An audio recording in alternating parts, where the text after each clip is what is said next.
बिस्मिल्लाहिर्रहमानिर्रहीम। Today's topic of discussion is neurology. तो आज के इस वीडियो के अंदर हम न्यूरोलॉजी की मेडिसिन को कवर करने वाले हैं। मेडिसिन के अंदर आपको पता है कि क्लिनिकल फीचर देख के वो आपसे डायग्नोस करवाएगा, इन्वेस्टिगेशन पूछेगा आपसे और मैनेजमेंट वाला पूछेगा। तो अभी हम सुपरफिशियली हम मैनेजमेंट्स को और इन्वेस्टिगेशंस को कवर कर लेते हैं। तो सबसे पहला टॉपिक है सेरिब्रोवास्कुलर डिजीज़। सेरिब्रोवास्कुलर डिजीज़ के अंदर स्ट्रोक और स्ट्रोक में भी ट्रांजिएंट इस्कीमिक अटैक आ जाएगा और दूसरा आ जाता है हमारे सिंपल स्ट्रोक। जो स्ट्रोक होता है वो आपको दो में डिवाइड करना है, इस्कीमिक स्ट्रोक और हेमरेजिक स्ट्रोक। तो हम थ्योरी में नहीं जाएगी बल्कि इनके सीधा इन्वेस्टिगेशन की तरफ चलते हैं। ओके, तो जो स्ट्रोक का पेशेंट है स्पेसिफिकली हम किसकी बात कर रहे हैं, इस्कीमिक स्ट्रोक की। इस्कीमिक स्ट्रोक होता है इस्कीमिया की वजह से होता है, इनएडिक्वेट ब्लड फ्लो की वजह से होता है। तो आपने क्या क्या करवाना है, तो अगर आपसे पूछे what is the best initial test in patient of stroke, तो आपका जवाब होगा non contrast CT scan. Non contrast CT scan से आप पता लगाओ कि स्ट्रोक कौन सी कैटेगरी का है। कि आपके पास पेशेंट आ गया स्ट्रोक का। अब स्ट्रोक का पेशेंट कैसे प्रेजेंट करता है, स्ट्रोक के पेशेंट में सडन ऑनसेट होता है, फोकल न्यूरोलॉजिकल डेफिसिट होता है, 24 घंटों से ज़्यादा का होता है। क्लियर, या बंदे की डेथ भी हो सकती है। अगर ये 24 घंटे से कम का हो और बंदा रिकवर हो जाए तो उसको बोलते हैं ट्रांजिएंट इस्कीमिक अटैक। तो जो इस्कीमिक स्ट्रोक होता है और हेमरेजिक स्ट्रोक होता है, इन दोनों को डिफरेंशिएट करने के लिए क्या करते हैं, नॉन कंट्रास्ट सिटी स्कैन करते होते हैं। और ये मोस्ट सेंसिटिव टेस्ट है for detecting blood in the brain. Okay, ठीक हो गया। तो यानी अगर ये ब्रेन के अंदर ब्लड को डिटेक्ट ना कर पाए तो उसका मतलब है कि इस्कीमिक स्ट्रोक है। अगर ब्लड है तो उसका मतलब है हेमरेजिक स्ट्रोक होता है। ठीक हो गया। ओके, कहती है कि ये जो होता है टेस्ट ये नेगेटिव होता है for ischaemia within the first 48 hours after the symptom onset. तो फर्स्ट 48 आवर्स के अंदर आपने करवाना होता है। इस्कीमिक स्ट्रोक में ये नेगेटिव आ जाएगा, ब्लड फ्लो डिटेक्ट नहीं कर पाएगा। इसके बाद है डिफ्यूजन वेटेड एमआरआई। ओके, अब इसके नाम पे फोकस करो, डिफ्यूजन वेटेड एमआरआई। तो अगर आपसे पूछे what is the best initial test in patient of stroke, तो आपका जवाब होगा नॉन कंट्रास्ट सिटी स्कैन। लेकिन अगर आपसे पूछे what is the most accurate test for detecting ischaemia या इस्कीमिक स्ट्रोक के लिए, तो जो मोस्ट एक्यूरेट टेस्ट होता है वो एमआरआई होता है, डिफ्यूजन वेटेड एमआरआई होता है। क्लियर। तो क्यों एक्यूरेट टेस्ट है, क्योंकि बहुत जल्दी ये स्कीमिया को डिटेक्ट कर लेता है as compared to CT scan, और ज़्यादा सेंसिटिव भी है, ज़्यादा एक्यूरेट भी है। ओके, लेकिन ये काफ़ी ज़्यादा कॉस्टली भी होता है और लेस अवेलेबल होता है। दैट इज़ वाई जो इनिशियल इन्वेस्टिगेशन होती है वो आपकी हमेशा सिटी स्कैन होता है। बाकी दूसरे इन्वेस्टिगेशन को देखने के लिए लाइक आपने अंडरलाइंग वास्कुलर डिजीज को देखना है, लाइक एथेरोस्क्लेरोसिस या कोई ब्लड फ्लो कम हुआ है, तो आपने डुप्लेक्स अल्ट्रासाउंड कराना है, कैरोटिड का एमआरए करवाना, सीटी एंजियोग्राफी करानी है। तो ये वेस्कुलर डिजीज को देखने के लिए। कार्डिक डिजीज को देखने के लिए ईसीजी इकोकार्डियोग्राम है। और दूसरे रिस्क फैक्टर को देखने के लिए आपने CBC, lipid profile, blood glucose, ESR और सीरम प्रोटीन इलेक्ट्रोफोरेसिस करवानी होती है।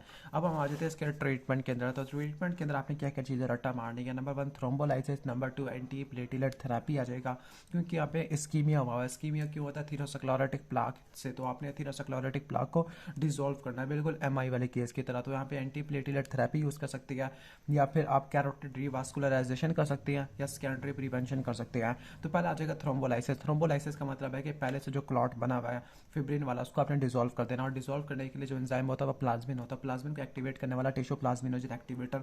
तो अगर हम बाहर से दें तो उसको बोलते हैं इंट्रावेनस टीपीए होता है। अब ये क्या करता है, ये मोर्टेलिटी को इंप्रूव करता है। मोर्टेलिटी और मॉर्बिडिटी में क्या डिफरेंस होता है, मॉर्बिडिटी डिजीज को बोलती है, मोर्टेलिटी डेथ को बोलती है।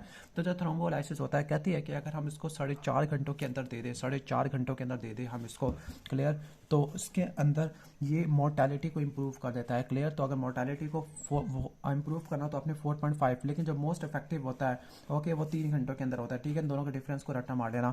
लेकिन अगर 3 घंटों के अंदर भी नहीं दिया तो ये इफेक्टिव नहीं होगा। अगर 4.5 के अंदर भी नहीं दिया तो ये मोर्टेलिटी को इंप्रूव नहीं कर पाएगा। तो 4.5 से ज़्यादा टाइम हो गया तो आपने क्या देनी है, एस्पिरिन देनी है, अगर कोई कॉन्ट्राइंडिकेशन नहीं है। अब हम एस्पिरिन की कॉन्ट्राइंडिकेशन आगे जाके पढ़ेंगे। ठीक हो गया, तो ये आ जाएगा। ओके, लेकिन एक और बात नोट कर लेना कि अगर स्कीमिक स्ट्रोक है तभी आप थ्रोम्बोलाइसिस करते हो, अगर हेमरेजिक स्ट्रोक है तो कोई थ्रोम्बोलाइसिस आपने नहीं करनी होती। अब इस किन किन केस के अंदर आपने टीपीए थ्रोम्बोलाइसिस नहीं करनी होती, अगर स्ट्रोक या हेड ट्रॉमा 3 महीनों से ज़्यादा का है, पास्ट 3 मंथ है, या मायोकार्डियल इंफार्क्शन 3 महीनों से ज़्यादा का हो गया है, या जीआईटी ब्लीडिंग है। अब इसकी वजह क्या है, इसकी वजह ये है कि टिश्यू प्लाज्मिनोजन एक्टिवेटर ओके सारे क्लॉट को डिसॉल्व कर देगा। ठीक हो गया। तो अगर स्ट्रोक या हेड ट्रॉमा है तो आपको हेमरेजिक स्ट्रोक होने के चांसेस और ज़्यादा बढ़ जाते होते हैं, या एमआई हुआ है तो एमआई के मजीद होने के चांसेस वगैरह बढ़ जाते होते हैं। क्लियर। जेनेटो यूरिनरी ब्लीडिंग है या मेजर सर्जरी कोई करवानी है 40 डेज़ के अंदर, या आर्टियल पंक्चर है, लंबर पंक्चर है, यानी कोई इन्वेसिव सर्जरी करवानी है तो इस केस में नहीं, या प्लेटलेट ऑलरेडी कम हुए हुए हैं, सीरम ग्लूकोज ये कम हुआ हुआ है या ज़्यादा हुआ हुआ है, ओके, या इंटरनेशनल नॉर्मलाइज रेशियो 1.7 से ज़्यादा हुआ हुआ है, इन शॉर्ट के जो प्रोथ्रोम्बिन टाइम बढ़ा हुआ है, इफ़ोन वारफेरिन, ओके। तो पहले तो आ जाएगा इंट्रावेनस टीपी आ जाएगा, इसके बाद हेपरिन है। हेपरिन क्या करता है, देखो ना, जो आपका टीपी होता है मोर्टेलिटी को इंप्रूव करता है, लेकिन ये मोर्टेलिटी को इंप्रूव नहीं करता होता है, क्लियर। लेकिन ये करता है क्या है, ये रिकरेंट इस्कीमिया और वीनस थ्रोम्बोएम्बोलिज्म के चांसेस को कम कर देता है, और ये हेमरेज के रिस्क को बढ़ा देता है, इंट्राक्रेनियल और एक्स्ट्राक्रेनियल हेमरेज दोनों को बढ़ा देता है, वो भी हेमरेजिक स्ट्रोक वाला था, ठीक हो गया। तो एक्यूट स्ट्रोक को मैनेज करने के लिए हम ये हेपरिन इस्तेमाल नहीं करते, रिकरेंट के लिए हम इस्तेमाल करते हैं। उसके बाद हम आ जाते हैं एंटीप्लेटलेट थेरेपी के अंदर, उसके अंदर आ जाती है एस्पिरिन, ठीक हो गया। तो जैसे ही इस्कीमिक स्ट्रोक हो गया तो आपने क्या यूज़ करना है, एस्पिरिन यूज़ करना है। एस्पिरिन की जो डोज होती है वो 300 मिलीग्राम एक मरतबा, फिर आपने 75 मिलीग्राम डेली आपने लेनी होती है, क्लियर, ठीक हो गया, ओके। लेकिन अगर आपने टीपीए ऑलरेडी दे दिया तो आपने 24 घंटों तक इसका वेट करना होता है, ठीक है। तो अब एस्पिरिन के पास क्या प्रॉपर्टी है, एस्पिरिन मोर्टेलिटी को कम कर देती है जो कि टीपीए करता है, रिकरेंट स्ट्रोक को भी कम कर देती है जो कि हेपरिन करता होता है, ठीक हो गया। अगर पेशेंट ऑलरेडी एस्पिरिन पे है तो आपने डायापैराडामोल ऐड कर लेनी है 200 मिलीग्राम ट्वाइस डेली, या फिर आप क्लोपिडाग्रिल पे शिफ्ट कर सकते हैं, वो भी 75 मिलीग्राम डेली आपने लेनी होती है, ओके। अब जो डायपिराडामोल और एस्पिरिन होते हैं ये ज़्यादा सुपीरियर होते हैं, और क्लोपिडाग्रिल प्लस एस्पिरिन, ठीक है, ये ज़्यादा इफेक्टिव नहीं होते, तो ये कॉम्बिनेशन ज़्यादा अच्छा है, ओके। तो उसका निमोनिक होता है एडी है। इसके बाद कैरोटिड रिवास्कुलराइजेशन है। कैरोटिड रिवास्कुलराइजेशन के अंदर क्या करते हैं, हम कैरोटिड एंड आर्टरीरेक्टमी करते होते हैं, कैरोटिड एंड आर्टरीरेक्टमी करते होते हैं, ओके। अब कैरोटिड एंड आर्टरीरेक्टमी, ओके, ये सिक्वेंट स्ट्रोक को, आगे वाले स्ट्रोक के चांसेस को कम कर देती है, ठीक हो गया, ओके। कैसे, अगर कोई सिम्प्टोमेटिक है इप्सी लैटरल स्टेनोसिस है, एक साइड की जो कैरोटिड आर्टरी है वो 70 से लेकर 99% तक बंद हो चुकी है, तो ये मोस्ट बेनिफिट है। या एसिम्प्टोमेटिक है 70 से लेकर 99.9 बढ़ ऑक्लूड हो चुकी है, स्टेनोसिस हो गया और एज आपकी 75 से कम है, तो ये काफ़ी ज़्यादा बेनिफिशियल होता है, ठीक हो गया, ओके। तो सर्जरी आपने पहले हफ्ते में करनी होती है, और एंड हार्टेरेक्टमी माइल्डर स्टेनोसिस के लिए किसी काम की नहीं होती है, मेजर स्टेनोसिस के लिए काम आ जाती है। इसके बाद सेकेंडरी प्रिवेंशन है। सेकेंडरी प्रिवेंशन के अंदर आपने रिस्क फैक्टर को मॉडिफाई करना होता है, लाइक ब्लड प्रेशर को कंट्रोल करना है इस इनहिबिटर से, थायराइड से, डायबिटिक, इसके अंदर HbA1c को कम करना है, लिपिड के अंदर आपने क्या करना है, LDL को 100 से कम लेके जाना है, स्टैटिस यूज़ करने हैं, lifestyle modification, smoking caseation, lower salt intake, lower fat intake, lower alcohol, increase exercise और वेट लॉस आ जाएगा, क्लियर। तो ऑलमोस्ट हमारा टॉपिक तैयार हो गया है इस्कीमिक स्ट्रोक वाला। तो जस्ट रिवाइज करा देता हूँ इस्कीमिक स्ट्रोक में क्या इन्वेस्टिगेशन होती है। तो इस्कीमिक स्ट्रोक के अंदर आपने non contrast CT scan the best initial test होता है, नेगेटिव होता है इस्कीमिक स्ट्रोक में। इसके बाद डिफ्यूजन वेटेड MRI जो कि एक्यूरेट टेस्ट होता है, इस्कीमिया को पहले पहचान लेगा, सेंसिटिव होता है लेकिन ये काफ़ी ज़्यादा महंगा भी होता है। बाकी वेस्कुलर डिजीज़ को देखने के लिए duplex ultrasound of carotid, MRI कराते हैं, CT एंजियोग्राफी कराते हैं, अंडरलाइन कैरोटिड कार्डिक सोर्स को देखने के लिए ECG इको कार्डियोग्राम कराते हैं, दूसरे रिस्क फैक्टर को देखने के लिए CBC, lipid profile, blood glucose, और सीरम प्रोटीन इलेक्ट्रोफोरेसिस करवाते हैं। और इसका जो ट्रीटमेंट है, ट्रीटमेंट के अंदर आपने क्या क्या चीज़ रटा मानी, थ्रोम्बोलाइसिस के अंदर टीपीए क्या करता है, मोर्टेलिटी को इंप्रूव कर देता है विद इन द 4.5 आवर, और मोस्ट इफेक्टिव होता है within the 3 hour of symptom onset है।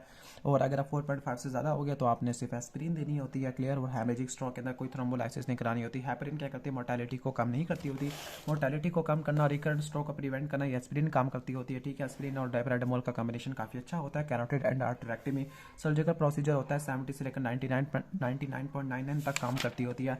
इसके बाद हम आ जाते हैं हेमरेजिक के अंदर। अब हेमरेजिक के अंदर वही इन्वेस्टिगेशन है, what is the best initial test, तो नॉन कंट्रासिटी स्कैन आ जाएगा, MRI आ जाएगा, इसके बाद और एंजियोग्राफी आ जाएगा। एंजियोग्राफी हमने पढ़ा था, मैग्नेटिक रेजोनेंस एंजियोग्राफी और CT एंजियोग्राफी, ठीक हो गया। या डुप्लेक्स अल्ट्रासाउंड ऑफ कैरोटिड हम ये कर सकते होते हैं। मैनेजमेंट की तरफ आ जाते हैं। सबसे पहले आपने क्या करना है, एयरवे प्रोटेक्शन करनी है, ABC को मेंटेन करा, रिससिटेट करनी है, तो एयरवे की प्रोटेक्शन और इंट्यूबेशन करनी है, ओके। ये कब करनी होती है, अगर एयरवे पुअर एयरवे प्रोटेक्शन या GCS 8 से कम हो गया। नंबर 2 हाइपरथर्मिया को अवॉइड करना होता है, क्लियर।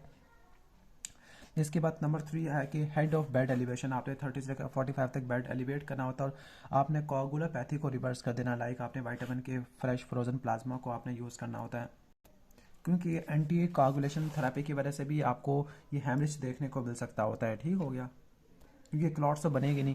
तो इसके बाद हम आ जाते हैं कि अच्छा, ये विटामिन के वगैरह टारगेट INR अगर 1.4 से कम है या टारगेट प्लेटलेट इससे ज़्यादा है तो आपने क्या करना है, कोगुलोपैथी को रिवर्स कर देना, यानी खून को आपने जमने वाला प्रोसीजर को, ओके, बहाल करना है, क्योंकि एंटी कोगुलेंट थेरेपी की वजह से इंट्रा पैरेन्काइमल हेमरेजेस वाला हो सकते होते हैं, क्लियर, ठीक हो गया। तो आपने प्लेटलेट को आपने इतना बढ़ाना है, आईएनआर को आपने कम करना होता है, ठीक है। प्लेटलेट की ट्रांसफ्यूजन करना है, स्पेशली अगर एक्सपांडिंग है, आईसीएच है, इसके अलावा डेस्माप्रेसिन आपने यूज़ करना है if यूरेमिक पेशेंट है। ओके, तो ये आपने कोआगुलोपैथी को रिवर्स कर दिया। इसके बाद ब्लड प्रेशर को कंट्रोल करना है आपने आर्टीरियल लाइन से। जो टारगेट सिस्टोलिक ब्लड प्रेशर है वो 160 तक आ जाएगा, लेकिन सब रेकनॉइड हैमरेज के केस में 140 तक आपको देखने को मिलता होता है। इसके अलावा जो प्रेफर्ड एजेंट है इसको कंट्रोल करने के लिए लेबेटोलोल और निकार्डिपिन है। एंटी सीजर प्रोफाइलैक्सिस करनी होती है। क्लियर? ओके, इसके अलावा सर्जिकल डीकम्प्रेशन करनी है, डीकम्प्रेसिव हेमिक क्रेनिएक्टमी आ जाएगा। ओके, तो ये किस में करते हैं? लार्ज हैमरेज के लिए करते हैं। इसके बाद सब रेकनॉइड हैमरेज है। सब रेकनॉइड हैमरेज की सबसे मोस्ट कॉमन काज होती है सेक्यूलर बैरी एनेरिज्म, जबकि हाइपरटेंशन होती है इंट्रा सेरिब्रल हैमरेज की होती है। क्लियर? तो उसके डायग्नोसिस के अंदर one second non contrast CT scan आ जाएगा। नंबर 2 एमआरआई आ जाएगा, लेकिन एमआरआई को देखते नहीं है बल्कि लंबर पंक्चर करते हैं। Lumbar puncture is investigation of choice होता है। ओके, जब करते हैं तब सीटी स्कैन नेगेटिव है फॉर हैमरेज या प्रेजेंटेशन 12 घंटों से ज़्यादा की होगी है। लंबर पंक्चर में फाइंडिंग क्या होगी? प्रेशर आपको ज़्यादा देखने को मिलेगा सब रेकनॉइड हैमरेज में। कलर जेंथोक्रोमिया हो जाएगा। जेंथोक्रोमिया का मतलब है कि जो सीएसएफ है, सीएसएफ में आरबीसी हो गया, आरबीसी की मॉलिसिस हो गया, तो वहाँ से येलो पिगमेंट रिलीज होगा। इसके बाद आरबीसी का लेवल ज़्यादा देखने को मिलेगा, डब्ल्यूबीसी नॉर्मल से ज़्यादा हो सकती है, ग्लूकोज नॉर्मल और प्रोटीन का लेवल ज़्यादा देखने को मिलेगा। अब डब्ल्यूबीसी टू आरबीसी रेशियो को हम देख लेते हैं। क्लियर? तो जो डब्ल्यूबीसी होते हैं ना, can be elevated in CSF of सब रेकनॉइड हैमरेज। ओके, यानी जो डब्ल्यूबीसी है ना वो सब रेकनॉइड हैमरेज में भी ज़्यादा होगी, मेनिंजाइटिस में भी ज़्यादा होगी। तो इन दोनों को कैसे डिफरेंशिएट करेंगे? मेनिंजाइटिस के अंदर क्या होगा, जो रेशियो होगी डब्ल्यूबीसी टू द आरबीसी वो आपको ज़्यादा देखने को मिलेगी, लेकिन सब रेकनॉइड हैमरेज के अंदर जो डब्ल्यूबीसी ओवर आरबीसी की जो रेशियो है वो ऑलमोस्ट आपको नॉर्मल देखने को मिलेगी। ओके, ठीक हो गया, क्योंकि इसमें आरबीसी भी ज़्यादा हो रही है, डब्ल्यूबीसी भी ज़्यादा हो रही है, लेकिन वहाँ पर क्या होता है, वहाँ पर आपको आरबीसी नॉर्मल देखने को मिलेगा, लेकिन डब्ल्यूबीसी आपको ज़्यादा देखने को मिलेगा। ओके, तो जो नॉर्मल डब्ल्यूबीसी ओवर आरबीसी होती है, यानी क्या रेशो होती है, एक डब्ल्यूबीसी होता है फॉर एवरी 500 टू 1000 आरबीसी। तो जो डब्ल्यूबीसी ओवर आरबीसी रेशो होती है मेनिंजाइटिस में बढ़ जाती है। ट्रीटमेंट के अंदर क्या होगा? नंबर 1 आपने ब्लड प्रेशर को कंट्रोल करना है। ओके, क्योंकि ये भी हाइपरटेंशन वगैरह की वजह से हो सकता है। क्लियर? तो ब्लड प्रेशर को कंट्रोल करना टू प्रिवेंट द रीब्लीडिंग है। इसके अलावा कैल्शियम चैनल ब्लॉकर यूज़ करना एनीबोडिपिन, जो कि क्या करेगी, वेजोस्पाज्म को प्रिवेंट कर देगी और सबसिक्वेंट स्ट्रोक को प्रिवेंट कर देगी। सीजर की प्रोफिलैक्सिस करनी है यूजिंग फेनेटोइन। सर्जिकल क्लिपिंग करनी है एनेरिज्म की, और insertion of platinum coil into the aneurysm via endovascular procedure. Okay, लेकिन कॉइलिंग की वजह से ना रिलेटिवली लेस कॉम्प्लिकेशन होती है। Okay, as compared to surgical clipping है। तो जो प्रोसीजर ऑफ फर्स्ट चॉइस है वो आपका कॉइलिंग आ जाएगा। ठीक है, बाकी यहाँ पर कॉम्प्लिकेशन है उसकी, तो उसको छोड़ देते हैं। इसके बाद नेक्स्ट हमारा टॉपिक है सीजर वाला टॉपिक है। तो सीजर को डायग्नोस करने के लिए आपने इलेक्ट्रोएन्सेफलोग्राफी करानी होती है। इलेक्ट्रोएन्सेफलोग्राफी 2 टाइप की होती है, एक होती है एम्बुलेटरी होती है, दूसरा स्लीप होती है। एम्बुलेटरी स्टैंडर्ड होती है, जबकि स्लीप वाली वीडियो टेलीमेट्री वाली आ जाती है। अब काजेज ऑफ एपिलेप्सी को देखने के लिए लाइक वो स्ट्रक्चरल लीजन की वजह से हो सकता है, मेटाबॉलिक डिसऑर्डर की वजह से हो सकता है, इन्फ्लेमेटरी इन्फेक्टिव डिसऑर्डर की वजह से हो सकता है। स्ट्रक्चरल लीजन को देखने के लिए हम सीटी स्कैन एमआरआई करवाते हैं। मेटाबॉलिक डिसऑर्डर को देखने के लिए urea electrolyte blood glucose LFT serum calcium magnesium करवाते हैं। इन्फ्लेमेटरी को देखने के लिए सीबीसी या C reactive protein chest X ray करवाते हैं। सीरोलॉजी कराएगी, सिफिलिस एचआईवी की, सीएसएफ की एग्जामिनेशन कराते होती है। ओके, तो क्या इंडिकेशन होती है कि आपने सीटी स्कैन एमआरआई कराना है एपिलेप्सी में? अगर एपिलेप्सी 20 साल के बाद स्टार्ट होती है, ओके, फोकल सीजर है या ईईजी के अंदर फोकल सीजर सोर्स बताया हुआ है, या कंट्रोल ऑफ सीजर डिफिकल्ट है। क्लियर? ऑलमोस्ट ये हो जाएगा। अब यहाँ पे ड्रग्स लिखी हुई है हर एक सीजर की। ओके, तो पार्शल सीजर या partial seizure with secondary generalisation, यानी जो पार्शल सीजर होता है यहाँ पे जो फर्स्ट लाइन ड्रग है ना आपकी कार्बामेज़ेपिन है। एब्सेंस के अंदर इथोसेक्सामाइड होती है, जबकि वेलप्रोइक एसिड आपकी जनरलाइज्ड टॉनिक-क्लॉनिक सीजर के अंदर आ जाती है, और बाकी सोडियम वेलप्रोइड आपके मायोक्लॉनिक सीजर में भी इस्तेमाल हो जाती है। बाकी जो दूसरे ड्रग्स को आप देख लेना, लाइक लैमोट्रेजिन और टॉपिरामेट है, यहाँ पे वेलप्रोइक एसिड आ जाएगा। क्लियर? और यहाँ पे क्लोनाजेपिन है। बाकी सेकेंड लाइन को छोड़ो आप। इसके बाद हम आ जाते हैं नेक्स्ट टॉपिक के अंदर। ओके, स्टेटस एपिलेप्टिकस का क्या ट्रीटमेंट होता है? तो status epilepticus life threatening emergency है। तो आपने क्या करना है, पेशेंट को सेमी प्रोन पोजीशन में लेटा देना है ताकि उसके स्पायरेशन होने की चांसेस रिलेटिवली कम हो जाए। आपने नंबर 1 है कि सेमी प्रोन पोजीशन में लेटाना है। फिर आपने क्या करना है कि आपने एयरवे को पेटेंट रखना है, इंट्रावीनस एक्सेस करनी है, और वहाँ पे आपने नॉर्मल सलाइन की इन्फ्यूजन करना है। ठीक है, सीबीसी के लिए ब्लड ड्रा करना है, और यूसीई सीरम कैल्शियम ग्लूकोज इन सबको देखने का आपने ब्लड को लेना होता है। फिर आपने क्या करना है, थायमीन की एडमिनिस्ट्रेशन करनी है before the dextrose to prevent Wernicke's encephalopathy. Okay, फिर डेक्सट्रोज आपने देना है 50 ग्राम, इंट्रावीनस पुश देना है, इंट्रावीनस डायबेज़ेपिन जो कि मेन आपने ड्रग देनी होती है, इंट्रावीनस लोराज़ेपाम इस्तेमाल कर सकते होते हैं। अगर सीजर कंटिन्यू होते हैं हर 30 मिनट के बाद तो आपने इंट्रावीनस फेनिटोइन या फिर इंट्रावीनस फेनिटोइन यूज़ कर सकते हैं। अगर सीजर फिर भी कंटिन्यू होते हैं तो आपने एंडोट्रैकियल इंट्यूबेशन कंसिडर करनी है, ईईजी की मॉनिटरिंग करनी है, आईसीयू में एडमिनिस्टर करना है, इंट्रावीनस फिनोबार्बिटल देनी है, फिर भी सीजर हो रही है, 60 मिनट से भी ज़्यादा हो गया तो आपने जीए दे के प्रोपोफोल और मिडाजोलाम देना है। जैसे सीजर कंट्रोल हो जाए तो आपने long term anti convulsive therapy देनी है। ओके, ठीक हो गया, तो आपके ऑलमोस्ट हो जाएगा। अब यहाँ पे एक डिफरेंस लिखा हुआ है सीजर और सिनकोपी में क्या फ़र्क होता है। जो यहाँ पे जो ओरा होता है सीजर की केस में वो अनयूजुअल बिहेवियर होता है, ऑटोमेटिज्म होता है, जबकि सिनकोपी में कोई डायफोरेसिस, नोजिया, टनल विजन होती है। कन्वर्जन इसमें वेरिएबल ड्यूरेशन का होता है, सिनकोपी में शॉर्ट ड्यूरेशन का होता है। कन्फ्यूजन इसमें नहीं होती, सिनकोपी में इसमें होती है। और इसमें टंग बाइटिंग या इनकॉन्टिनेंस होगा, इसमें स्किन पैलर या कामनेस होती है। क्लियर, तो ऑलमोस्ट ही हो जाएगा। इसके बाद नेक्स्ट आ जाते हैं हम हेडेक वाले टॉपिक के अंदर। तो टेंशन हेडेक वाला, माइग्रेन वाला, तीसरा क्लस्टर हेडेक है। जो टेंशन हेडेक होता है, पेन कांस्टेंट होता है, जनरलाइज होता है, बायलैटरल होता है, कोई बैंड लाइक प्रेशर अप्लाई कर रहा है तो उसके लिए आपने क्या करना है, मसल को पट्ठो जो अकड़ गया है तो आपने मसल रिलैक्सेशन और स्ट्रेस को मैनेज करना है। पेन किलर लाइक एंसिटामिनोफेन आपने यूज़ करना होता है, ठीक है।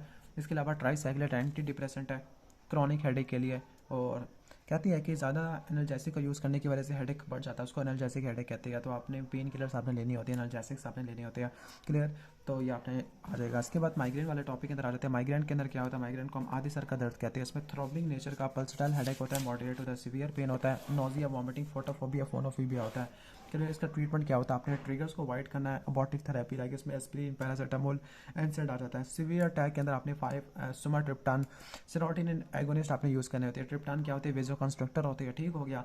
तो ये ज़्यादा अच्छे होते हैं। ओके, और प्रिवेंटिव थेरेपी के अंदर आपने क्या करना है, beta blocker, calcium channel blocker, anti convulsant, तो उसका निमोनिक होता है ABC, anti convulsant, beta blocker, calcium channel blocker use करना है।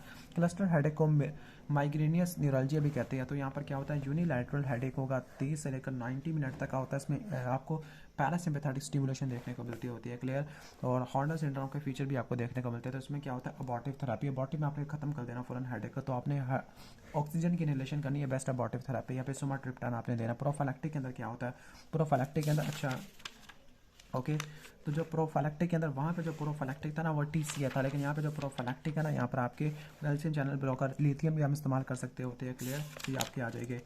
ओके, तो इसके बाद नेक्स्ट है सूडो ट्यूमर सेरिब्राई है। सूडो ट्यूमर सेरिब्राई को बिनाइन इंट्राक्रेनियल हाइपरटेंशन भी कहते होते हैं। अब इसको कैसे आपने देखा, इसमें क्या होता है, इसमें हेडेक होता है, डिप्लोपिया, व्यूअल डिस्टर्बेंस होता है। डायग्नोस करने के लिए लंबर पंक्चर करोगे, लंबर पंक्चर में क्या होगा, CSF का प्रेशर आपको ज़्यादा देखने को मिलेगा। क्लियर, नंबर 2 ब्रेन इमेजिंग करोगे, CT स्कैन या MRI करोगे, CT स्कैन नॉर्मल होगा with a normal size ventricle. तो आपने क्या करना है, ट्रीटमेंट के अंदर प्रेसिपिटेटिंग फैक्टर को अवॉइड करना है। और इसके जो इटियोलॉजी है लाइक ये प्रेसिपिटेटिंग फैक्टर्स है, वेट रिडक्शन वगैरह आपने ये करना होता है। एस्ट्राजोलामाइड कार्बोनिक एनहाइड्रेस इनहिबिटर है। ड्रग और चॉइस, लंबर पंक्चर कराना, वेंट्रिकुलर पेरिटोनियल शंट ये आ जाएगा। इसके बाद आ जाएगा ट्राइजेमिनल न्यूरल्जिया, टिक डोलरू बोलते हैं। टिक डोलरू का जो ट्रीटमेंट और चॉइस और ड्रग और चॉइस कार्बामेज़ेपिन होती है, और अगर वो बर्दाश्त नहीं कर सकते तो आपने गाबापेंटिन यूज़ करना है। और सर्जरी प्रोसीजर में आपने क्या करना है, अल्कोहल या फिनोल देती है in the peripheral branch of nerve, या सर्जिकल डिकम्प्रेशन हम कर सकते हैं थ्रू द पोस्टीरियर क्रेनॉटमी आ जाएगा। क्लियर, तो ऑलमोस्ट ही आ जाएगा। इसके बाद स्लीप डिसऑर्डर वाले चैप्टर की तरह चलते हैं। तो स्लीप डिसऑर्डर के अंदर आपका नार्कोलेप्सी है, जिसको गैलिनियो सिंड्रोम कहते हैं। अब गैलिनियो सिंड्रोम को डायग्नोस करने के लिए आपने नार्कोलेप्सी टेट्राड को पढ़ना है। इसमें स्लीप अटैक होती है, कैटाप्लेक्सी होती है, स्लीप पैरालिसिस होती है, हेलुसिनेशन होती है। स्लीप अटैक इसमें ब्रीफ होती है, फ्रीक्वेंट होती है। ओके, नंबर 2 कैटाप्लेक्सी है। कैटाप्लेक्सी में क्या होता है कि जो मसल टोन, अचानक ही मसल टोन गायब हो जाएगी, खास तौर पर सरप्राइज लाफ्टर इमोशन की वजह से। स्लीप पैरालिसिस हो जाएगा, ब्रीफ पैरालिसिस ऑन वेकिंग है, या हेलुसिनेशन हो सकता है। हेलुसिनेशन के अंदर हिप्नोगोगिक या हिप्नोपोम्पिक। हिप्नोगोगिक होगा कि जब होगा जब पेशेंट सो रहा होगा, तब जागेगा तो जो हेलुसिनेशन होती है उसको हिप्नोपोम्पिक कहते हैं। अब इसका जो ट्रीटमेंट होता है ना, नार्कोलेप्टिक अटैक को प्रिवेंट करने के लिए, नार्कोलेप्टिक अटैक को प्रिवेंट करने के लिए आपने CNS स्टिमुलेंट देने हैं लाइक डेक्स एम्फिटामिन या मेथाल्फेनिडेट। और कैटाप्लेक्सी को ट्रीट करने के लिए क्लोमाफिन या फ्लॉक्सोटिन आपने यूज़ करना होता है। उसके बाद रेस्टलेस लेग सिंड्रोम होता है। इसमें क्या होता है, इसमें जो लेग्स की एक्टिविटी थोड़ी बढ़ना शुरू हो जाती है, कैफीन से बढ़ जाती है, तो आपने इसमें बेंजोडाइज़ेपिन या डोपामिन एंगोनिस्ट आपने यूज़ करने होते हैं।